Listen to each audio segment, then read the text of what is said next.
we're here with Brittany Boddington, hunter, journalist, outdoor adventurer. Thanks for coming. Absolutely. Thank you for having me. At what age did you start shooting? You know, I actually didn't start shooting or hunting until after high school. When I graduated at 17, so I was 17 years old when I started. And you've become pretty proficient in the interim. I hit the ground running. You know, I grew up in Los Angeles, so I didn't grow up around people that were into hunting or guns. And my friends all at school thought that my dad was a writer, which I told them. And when they asked what did he write about, I said sports. I think they all thought basketball, but I didn't correct them. And so unless they came to my house and saw the trophies, they actually didn't know that my dad was a hunter. And because my parents divorced when I was real young, I wasn't around the guns and shooting, so I didn't want to hear about it. And my dad was nice enough not to drown me in it against my will. So I actually didn't get into it until high school was ending, and my dad told me that for my graduation present, he wanted to take me to Africa. I made him promise not to kill anything in front of me, and it was a big dramatic thing, and I didn't know if I wanted to go. And you know, to me, Africa stole my dad every summer. I didn't understand his passion for Africa, and I didn't understand his passion for hunting. So I really didn't have a lot of reason to want to go. And so I started doing a lot of research on Africa and what to do there and tourism, and hunting kept coming up because hunting is such a huge revenue source for Africa. And the more I learned about it and, you know, sustainable culling of herds and killing the non-breeding older males so the younger ones have food, you know, the African conservation model is really so easily understood. And I kind of got that. I was thinking, okay, this I could get my head around. And so I told my dad one day that he should teach me how to shoot. We were actually driving, and he almost piled the car. He's like, what? And and I told him, you know, I think you should teach me how to shoot. I don't know if I 100% want to hunt, but I want the opportunity if it comes up. And so we went to the shooting range, and I learned how to shoot. And I told him, no, I think I'm ready to do this. I think I might want to do a safari. And he said, okay, but I'm not going to book you a hunt in Africa and then have you get there and chicken out. He didn't believe me. He thought that I would get there and be like, they're pretty, and not shoot. And so his deal was if I could shoot a wild boar in California, then he would take me on a hunt in Africa. And we went up to Paso Robles, and we went hunting. And there was an awesome sounder of pigs that came over a ridge right at dusk, and it was beautiful, and there was a whole bunch of them. And he says, okay, you see the one with the big black spot? I said, yes. He says, hit the one with the big black spot right in the shoulder. Took my shot, and he says, miss. I'm like, no. He's like, miss. I'm like, no. And so he was looking at the black spot one in the front, and I shot the black spot one in the back, but we, you know, it had a black spot. Right. Yeah. And the meat was nicer because it was a sow. But it was rolling down the hill. And so once we figured out that was happening, he looks at me and he said, are you okay? Are you okay? And I said, I'm great. Let's go see the pig. Leave me alone. Come on. And we got down there, and the pig was dead. So it wasn't a traumatic first experience. It was wonderful. And we made all kinds of sausage from that. And I fed that to my friends very proudly for a year, waiting for that trip to come. And when it did come around, we did go hunting, and I shot a zebra and a kudu and a gemsbuck and a springbuck, and I was ruined after that. Ignited my passion for Africa. Ignited my passion for Africa completely on that trip. And from then on, my dad said, okay, I'll take you on one hunt a year with me. Those were the days where he wasn't filming, so we got to go alone, which was really nice. It was time spent with my dad that I didn't have really before that, so it was where our friendship and our relationship really developed. And then when he did start filming, I would do one hunt a year with him on tracks. And that was fun, but it wasn't the same. And I wanted to go back and really have raw Africa. And so I started saving my own money. I actually had dropped out of school, which I'm not proud of. But I started saving my own money, working 5 jobs, and I would save up until I could get back there, and I would go help out on friends' ranches, as long as that 3-month visa would let me do so. And then I would come back. So that was Namibia mostly. And then I would come back and broke and save up again until I could go again. And that led into articles. People started wanting to hear what I had to say. And I started writing for a bunch of outdoor magazines, which led into television. I had done those few episodes with my dad, but I was mostly like a mute kid following him around. Yeah. And so American Huntress was really the first that gave me a shot. Linda Donahoe came to me and said, here's a cameraman, go make an episode. And that was the first time anyone had done that, and I really had to figure it out on the fly because I had no idea what components you need to actually make a TV show. I thought you just go hunt, but that's not it at all. A lot more to it. Yeah, so that lasted for quite a few years, and then I really enjoyed that, and that turned into other television opportunities. So what was it like growing up with a Marine outdoorsman? Was it strict, or were you forced to be outdoors, or or was it just a natural thing? You know, he's not as tough as you think. He's kind of a big old softy. To you? To me, yeah. No, he wasn't strict. He wasn't strict, and we didn't do hunting stuff together. So, we went to fairs together and we did stuff like that. We didn't.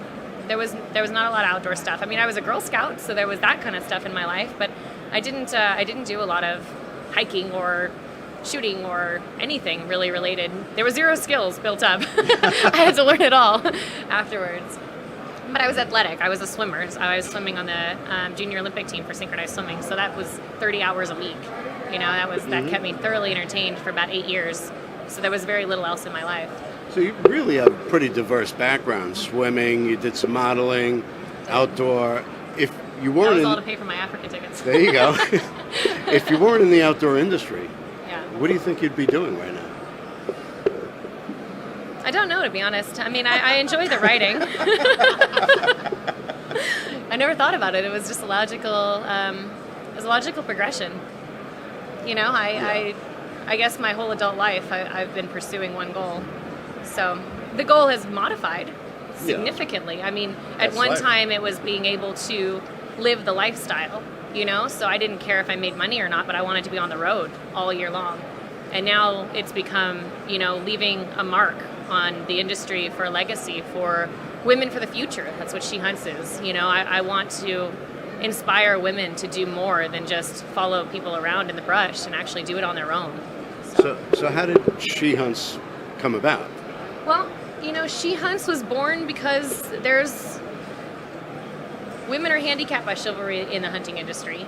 Guys very often set up the rifles, very often will take you hunting, but they hand you the rifle and you pull the trigger and you hand it back, and that doesn't teach you how to be an independent hunter. So I realized this because my dad did it to me, and thankfully so, because he got me into it. I think if I'd have been thrust in with no help, I probably wouldn't have done it. But after that, down the road where I had to do it on my own, and you get a scope and a gun separately and you don't know how to put them together or sight it in, you realize how handicapped you really are. Yeah. Your hands are tied to, going to find help. And so I realized there's a gap between getting people started and actually training them to be able to do it on their own. So that's what She Hunts is all about. I want to give ladies a firm stance to stand on their own 2 feet with confidence and be able to go out in the outdoors and take their kids hunting and not be afraid that something's going to come up where they can't answer the question, or figure it out. So when somebody attends your She Hunt skill camp, what should they expect coming in? Well, it's busy. We cover a lot, but it's a lot of fun. It's a very low pressure environment, but we cover mounting a scope on a rifle, sighting in your own firearm, stalking, field dressing, wild game cooking, archery, shotgunning. We do seminars specific to hunting over dogs. We do specific turkey seminars. We always mix it up. There's always different things going on, but we really cover the basics. We deconstruct a firearm so it's not a scary thing anymore. It's just metal and wood like a hammer, and a hammer can't hit a nail unless you swing it. Same with a firearm. So we take the bolt out, we show them the pin, and we try to teach them what it is so it's no longer scary so they can handle it confidently. Yeah. And once you do that, it really changes their perspective on it. And then once we go from there, we do shot placement and ethical hunting practices and photography, and I mean, we cover everything. That's fantastic. Thank you. Now, you've traveled all over the world. Been busy. Yeah, you have been quite busy. What's your favorite hunt? It's hard to say. I collect experiences. I think a lot of people, trophy hunting has got a very bad name. It's become a taboo topic. But I don't hunt for the trophy. I hunt for the experience.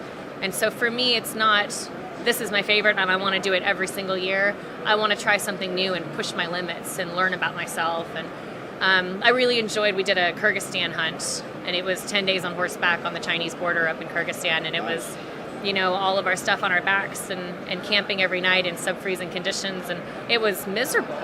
But in the end, you learn a lot about what you can actually do And that was really incredible. I mean, one that we do keep revisiting is the swamp buffalo experience in Mozambique, which is just so much fun. I could shoot a buffalo every year for the rest of my life and be a happy camper. Yeah. Yeah, that seems to I be actually like asked him recently, I asked my dad if you could shoot the same thing every year, what would it be? And I expected him to say buffalo. He said coos deer. Just what he said. I was like, oh, that's interesting. Yeah, I know. Yeah, ask him. See if he I'll gives put you it the on same my answer. There you go. What was the most compromising or dangerous position you've ever been in on a hunt?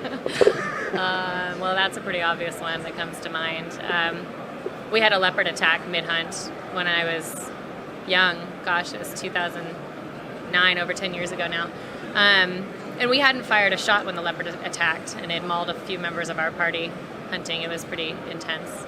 That's pretty scary. Yeah, I would say that one. You don't get much past that for compromise without actually getting hurt.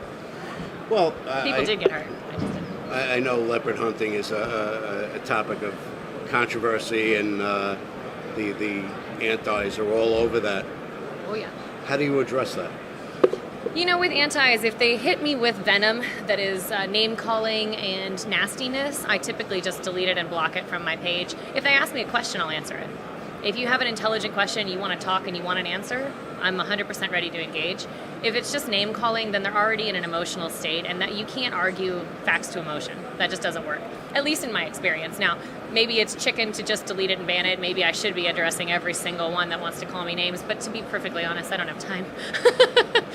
It's too much headache. I agree. So if they have a serious question, I do get people that send me like a message that say, hey, listen, I don't like what you're doing. I don't understand, and I want to know why you think it's okay to do it. I'm like, okay, let's talk. And I'm happy to engage with something like that, because that you can talk. You know, and once you give them the facts, a lot of times they're like, all right, I get it, I still don't like it. Like, okay, I wasn't trying to change your mind, but this is why I think I'm in the right. So. Well, here's something I wasn't going to ask, but I'm going to ask. Uh-oh, here we go. What's your greatest fear? That's a weird one. I have no idea. Sharks? Sharks come to mind. I don't know. The shark thing is real, though. I used to scuba dive quite a lot, and the shark thing is serious. That scares me. For some reason, crocodiles and such don't. Like in the swamps in Mozambique, you can't see. You're in swamp water, chest deep, and so it's. that doesn't bother you. I don't feel like they're looking for me. Like, I feel like they'll see movement and they'll run away. Sharks, I feel like, are like, oh, that looks good. Oh, yeah. You know? Like, you're not going to startle a shark and have it run off. Like, it's going to be like, ooh, that looks yummy, and come for you, and you won't even know it. A crocodile's like, oh, what's that? And they'll run off. You know, at least in my experience. The shark could be swimming around. So far. So never far. had a redhead. The crocodiles scatter. Yeah, so that's scary. And I don't like the idea of being, like, underwater. It's like I'm a swimmer. I love to scuba, but being grabbed underwater, it's like you're so helpless. You're in a different world. It's their world and not ours. So that scares me more than. And being drug under by a croc also scares me. But I have a lot of time to think about these things when you're wading in the swamps in Mozambique. You're like, now if I did get sucked under these reeds, how would you get back out? Hippos.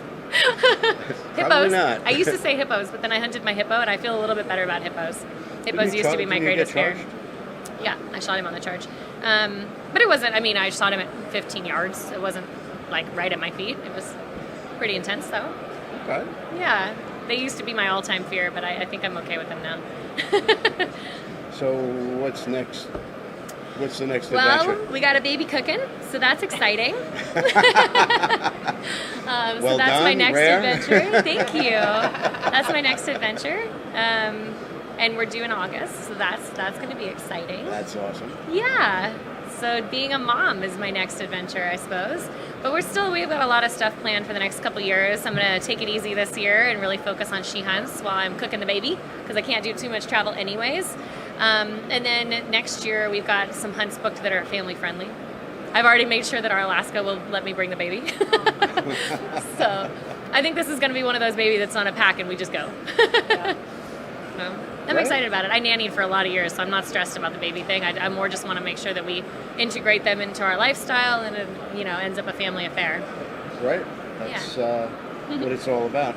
creating Exactly. family in the outdoors for the next generation to come. Absolutely. Great. I appreciate your time. It's All always a right. pleasure to see you, and good luck with the baby and the coming season.